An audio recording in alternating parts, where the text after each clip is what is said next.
All right, I got some predictions for y'all today. And I know a lot of the predictions that you're hearing are season predictions or who's going to win each conference. I've got something a little bit different. Something that might even have a bigger legacy for LSU football. You are Locked On LSU, your daily podcast on the LSU Tigers. Part of the Locked On Podcast Network. Your team every day.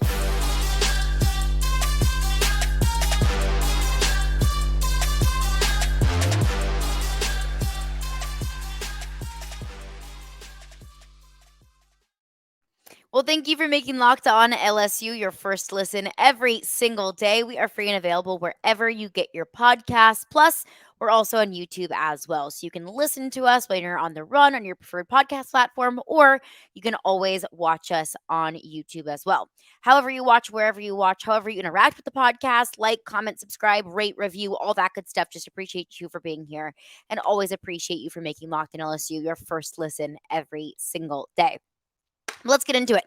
First and foremost, I was out at training camp all day, so I'm still overheated and dehydrated and sweaty and gross. But being out on a practice field, the smell of the grass and the sound of the whistle and, the pop of the helmets, it felt so good to be back. It felt so freaking good to be back on a football field. And I know it's just training camp. I know it's early. I know we still have a bit of a marathon left until the official beginning of football season. But I felt like I got another level of serotonin that I didn't realize I was missing, that I've been missing ever since football season ended. So it is good to be back. But let's get into it because I told y'all that I had some predictions. And I know that, with SEC media days and a whole lot of discussions that you might be listening to on the Locked On Network, on TV, on radio, whatever it might be, you're hearing season predictions. And I'm going to be doing that. I will do my full season predictions, my game by game breakdown, what I expect from LSU this season. But today, I want to do something a little bit different. I want to do my number predictions. As we all know, the number 7 and the number 18 are sacred to LSU. And for those who don't know, let's focus on number 18 first. Number 18 goes to the best leader on the team. Number 18 goes to the player that might not necessarily be the best player on the field, isn't going to be the one guy that you see on a Sports Center top 10 week in and week out, but it's the guy that best personifies, the player that best represents the principles and the qualities of what it means to be an LSU Tiger. So I will start with my official prediction for number 18. And let me just state this by saying, I don't think any of these are hot takes. I think that these are pretty consensus, and you can totally throw some other names out there, which I'll absolutely do. But for the most part, some seasons, we may go into a certain season and we're like, yeah, that guy's going to be 7, that guy's going to be number 18. Sometimes we go into seasons and we say, who in the world is, how are they going to be able to choose? There's so many options. There's so many playmakers. There's so many leaders. And those are the good years. Some years are the tough years, and everyone's looking around thinking, who's gonna be number 7? I don't think that this year is one of those years. I think that this year is one of those years where you got some options, one of the good years, but it may seem obvious, the options or single option for those specific numbers. So let's start at number 18. I don't even think, well, that's not true. Let me back up a little bit. My pick for number 18 emerged at SEC Media Days. And my prediction would be Josh Williams. I think Josh Williams totally personifies what it means to represent LSU. Josh Williams walked into LSU kind of, not heavily recruited, a kid from Houston that probably got buried underneath all the fantastic players in the state of Texas. Takes a leap to LSU as preferred walk-on. And now has scratched and clawed and worked his way up to being a team leader, up to representing the team at SEC Media Days. I think Josh Williams is almost like an LSU microcosm, for the American dream. You can come here with nothing and then you can become a multimillionaire. That's what Josh Williams has. He came into LSU And he wasn't a 4 or 5 star player that everybody knew and was excited about having on campus. He was really just buried on the depth chart and was a small fish in a massive pond, but he kept working at it. And in this era of the transfer portal, it's so easy to just go ahead and leave and go somewhere where you're going to get better opportunities. To go somewhere where maybe you're a little bit bigger of a fish and a little bit smaller of a pond, where you're getting better opportunities. But Josh Williams decided to stick it out and invested in himself and invested in LSU football. I think that's number 18 written all over it. And Josh Williams, when he was at SEC Media Days, talked about kind of his journey from where he started to where he is now. This was Josh Williams at SEC Media Days.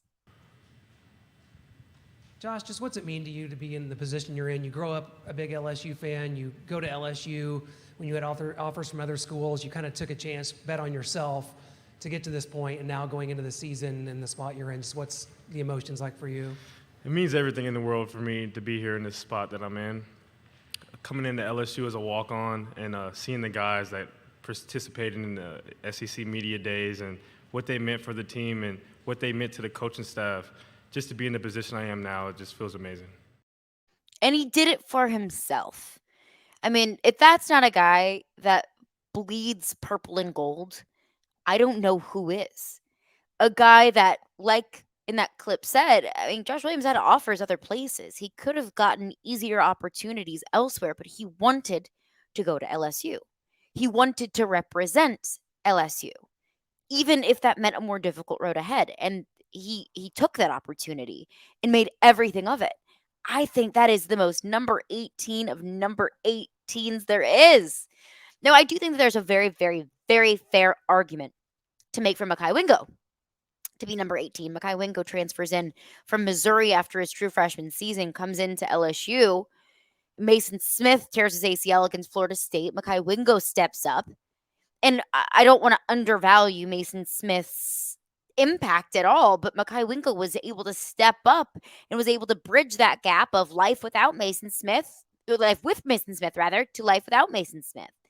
And for a sophomore, only in his second year of college football, in his first year at LSU to do that, that's pretty impressive. And for Mekhi Wingo to get the kind of accolades and recognition that he has gotten as a leader in the locker room, as a playmaker on the field, that very much so is number 18 material. So I wouldn't be surprised if maybe we see 2 number 18s, maybe one offensively and one defensively, because both are incredibly deserving and both have really shown the traits of a true leader, of guys who will do whatever it takes for the team, the very team before me, coach cliches kind of things. Both of them represent that. But if I have to pick just one, I have to give the nod to Josh Williams, just given his journey, what he has worked into, what he's developed into, and the work that he's put in to get there. And that is no slight on Mekhi Wingo whatsoever, because I think both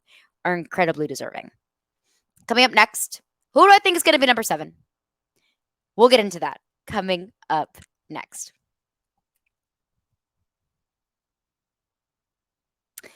But first, I want to tell you about LinkedIn Jobs. These days, every new potential hire can feel like a high-stakes wager for your small business, and you want to be 100% certain that you have access to the best qualified candidates available.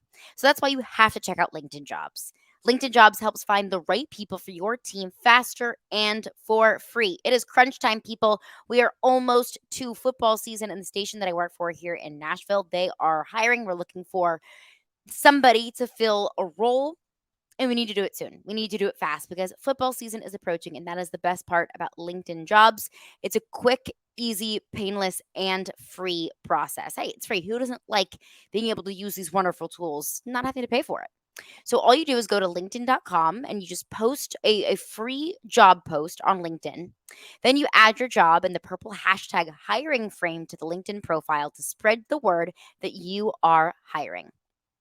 Plus, they've got great simple tools like screening questions that make it super easy to focus on the candidates with just the right skills and experience so you can quickly prioritize who you'd like to interview and to hire. And it is so important to your business's success, to make a big impact on your business, to find the right person for the job. So that's why small businesses ranked LinkedIn Jobs #1 in delivering quality hires versus leading competitors. LinkedIn Jobs helps you find the qualified candidates that you want to talk to faster. So post your job for free at linkedin.com/lockedoncollege. That is linkedin.com/lockedoncollege to post your job for free. Terms and conditions apply. Well, thanks again for making Locked In LSU your first listen every single day. We are free and available wherever you get your podcasts. Every day is coming up on Monday's podcast. We're going to take a look at the schedule. We're going to start at Florida State and really break down what LSU needs to do and the key pieces to go from maybe what they were last year to what they can be and really what we expect them to be this year. So we'll get into that on next week's edition of Locked On LSU.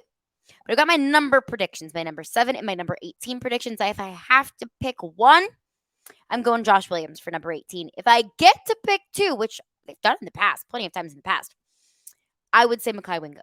I think that those two have they have shown the kind of qualities that you see in a classic number 18 and a Jacob Hester and a BJ Ojolari and a Foster Moreau, so on and so forth. But that is not the only number of importance here. That is not the only number that I want to talk about here. I want to talk about maybe even a more popular and famous number, and that is number 7. So while number 18 goes to the best leader on the team, goes to really the heart and soul of the locker room, number 7 just goes to your playmaker. Number 7 goes to that dude you look at and you say, opposing teams might look at it and say, oh, like we have to play this guy this week, where opposing coordinators have to scheme to just eliminate this guy from the game, where this guy, you take him off the team, it might be the difference of a win and a loss. Number 7, as we all know, it's, or maybe you don't, but number 7, that's just the dude. That's just the guy. And while with number 18, I could see arguments being made for several different players. I made the argument for both Josh Williams and for Mekhi Wingo. This year, to me, I don't really think it's much of a dispute. I don't really think it should be much of a discussion that number 7 should go to Malik Neighbors. Because not only is Malik Neighbors did he emerge as a star player last year, bringing him back this year with so much continuity in the offense. I mean, you look at Malik Neighbors last year, over 1,000 yards, had 3 touchdowns this past season, and that was just through the air. Malik Neighbors was one of those guys that we weren't really talking about. At least I wasn't really talking about. Maybe that was on me. Maybe I'm just not talking about him enough. But when we talked about the receiver position this time last year, it was the Kayshon Boutte show. It was Kayshon Boutte and then just kind of like everybody else. Malik Neighbors emerged early. Malik Neighbors grew that trust with Jayden Daniels, maintained that trust with Jayden Daniels, and he just made plays. So I think that he deserves it. Both one in the surprise season that we saw this past season, a very pleasantly surprising season that we saw from Malik Neighbors last year, and also the potential that he has to be even better this year. I expect the offensive line to be improved. It's still a position of concern for me, is the offensive line. I would have to say that's the most concerning position on this team for me is the offensive line. But you've got Emory Jones and Will Campbell on either side of the line that are coming into their sophomore season. And in your sophomore season, you're already, you've got the weight on you. You've got the expectations. You're becoming more of a leader on the team. You're going to be better. So that makes me encouraged. Jayden Daniels coming into his second year at LSU, his second year in this offense. We've heard it from Jayden Daniels that he feels more confident this season, that this entire offense really seems as a whole is starting off on so much better foot because you're returning your coordinator, you're returning your quarterback, you're returning all of your tackles, you're returning your 5 leading rushers. I mean, this offense can be a well-oiled machine and can set up Malik Neighbors to build upon what he did last year because I genuinely believe that Malik Neighbors got better game by game by game. I mean, you look at the beginning of the season, he had 42 yards against Florida State, 81 against Southern, 76 against Mississippi State. And then you get later on in the season, and he's pushing a hundo against Georgia and against UAB and against Purdue in the last 3 or 4 games of the season. So Malik Neighbors improved. Malik Neighbors got better throughout the season, just like this offense as a whole got better throughout the season. So I expect him to be better this season, just at least start this season where he was or even further along than he was this past season. So if Malik Neighbors was as much of a playmaker this past year when they were getting acclimated into the offense, I expect him to be even more of a playmaker this year. And I expect him to be number 7. I don't know who else it would really go to. I mean, you could totally make an argument for Harold Perkins. Harold Perkins is already, I believe, solidified as number 4. If it's Harold Perkins, oh my gosh, I mean, like I can't argue with that in the slightest. But with given college number rules and all the red tape it has with numbers, jersey numbers for certain positions, I expect it to be Malik Neighbors. And honestly, I really do think that Malik Neighbors has earned it. But coming up next, as we talk about the number 7, I feel like in the last couple of years, excuse me, the number 7 has kind of gotten a bad reputation. Excuse me. I want to set that straight. I want to give my thoughts on that, and we will do that coming up next. First, I want to tell you about eBay Motors. So, for a championship team, it's all about making sure that every player is a perfect fit. We know that probably more than anybody. When you've got the right players in place, and you can do anything. It's the same when it comes to your vehicle, and every part needs to fit just right. I'm not a car person, but that makes sense to me. So the next time that you need parts and accessories, head to eBay Motors. With eBay Guaranteed Fit, you can be sure that every part you need fits just right the first time around. Nobody wants to have to go back to the auto body shop or return parts, and it's a whole long drawn out process. No, you want to get it done first time around so your car is all set. So just add your ride to My Garage and look for the green check to know the part will fit or your money back. Because just like in sports, confidence is the name of the game when you shop on eBay Motors. And with over 122 million parts to choose from, you'll be back in the game in no time. After all, it's easy to bring home a win when the right parts are guaranteed. So get the right parts, the right fit, and the right prices, most importantly, on ebaymotors.com. Let's ride. eBay Guaranteed Fit, only available to U.S. customers. Eligible items only. Exclusions apply. All right, well, thanks again for making Locked On LSU your first listen every single day. If I'm making my number predictions, and those will probably come out, as fall camp gets started, as it gets rolling along. So we'll look at maybe another couple of weeks before we start to see the number 7 and the number 18s announced. Those are always a big deal. And honestly, it's one of my favorite times of the season because that's when the expectations start ramping up, and that's when we might see something on the outside that we never got to see, that they see it on the inside. So I'm excited about it. I really am. I expect Josh Williams to be number 18, or perhaps Makai Wingo, or both. I expect Malik Neighbors to be number 7. And hey, if throw Harold Perkins in there too, have 2 number 7. Heck if I care. But I feel like there's been a really bad reputation for the number 7, at least in the last couple of years. I've seen it on Twitter. I've seen it, written in articles, and I've seen, comments, whatever it might be, just general discussion around LSU fans that no, not the number 7. The number 7 is cursed. And I get it. Look over the last, 5, 6, 7, 8, 10 years. Now, Jonathan Giles wearing the number 7. That's probably where this curse talk began. Jonathan Giles came in with all of the expectations in the world, clearly earned the number 7. And he had 10 receptions for 59 yards and then transferred. So not necessarily number 7 material. You could even make the argument about Kayshon Boutte, that he was cursed by the number 7. Kayshon Boutte had a breakout season stalled by injury, and he was expected to be a top 5, top 10 pick in the NFL draft this past year. And then we saw what happened with Kayshon Boutte. I mean, fell short of expectations, underperformed in the NFL Combine, was drafted late in the NFL draft, who everyone expected to be the top receiver or one of the top receivers in the SEC and college football even, ended up just kind of petering out and only being more of a role player maybe role player isn't fair, or not as much of a contributor, even nearly. It was a fraction of the contribution that we all expected from Kayshon Boutte. He had 48 receptions, 538 yards, and 2 touchdowns this past year. That's not number 7 material. But I look at who has worn the jersey in the past, and I look at how many players there were that wore number 7 and represented number 7 and made number 7 really what we know and love about it today.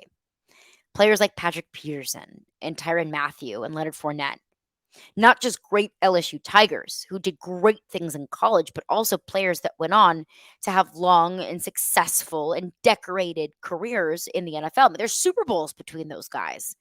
We look at those three as some of the best to ever do it in an LSU uniform. Look at those three, and whenever we're talking about recruiting, Patrick Peterson, Tyrann Mathieu, and Leonard Fournette, those are the kind of guys whose faces and names that you mention when you want to bring guys into LSU because of what those three have done. And not just those three, but just those three as an example. And I even look at DJ Chark, for example. I don't think we look back on DJ Chark as being one of the best LSU receivers in the history of LSU, but he was a good player. The year that he wore number 7, he had 35 receptions for 811 yards and 3 touchdowns. I mean, that huge comeback against Auburn in, 2017, 150 yards in that game, 130 yards in that win over Arkansas. I mean, DJ Chark, while he's not a superstar, he was a solid player. I wouldn't say he's the best number 7 of all time, but he's not cursed. Grant Delpit is another one that wore the number 7. He won the Jim Thorpe Award in 2019 when he wore that number for the best defensive back in college football. So I know, I get it. I am such a superstitious, not even just a little stitious. I am such a superstitious person. I'm like a baseball player with my routines and habits, and if the hat that I wore the night that LSU beat Alabama, I haven't washed it, and I'm not gonna, and that's probably gross, but whatever. I get it. I buy into the superstition and the juju of it all. But the number 7 is not cursed. It may seem like that because we may be blinded by the recency of it all, of the recency of Kayshon Boutte and the failure of Jonathan Giles. Maybe failure is not a very nice word to use, but I'll use it. It's not about the number. It's about the player. You don't wear one number and then all of a sudden you completely lose what you had. It's about the player. It's about the motivation. It's about the desire for that player to represent what that number means. And from what I've seen, Malik Neighbors fits the bill. But that's going to do it for me today. Thank you for making Locked On LSU your first listen every single day. We are free and available wherever you get your podcasts. Every day is coming up next week on the podcast. Let's take a look. Let's break down the schedule. What does LSU need to do, and what would be the difference between what we think they can be, what we hope they can be, and maybe falling short of expectations? We'll get into that on next week's edition of Locked On LSU.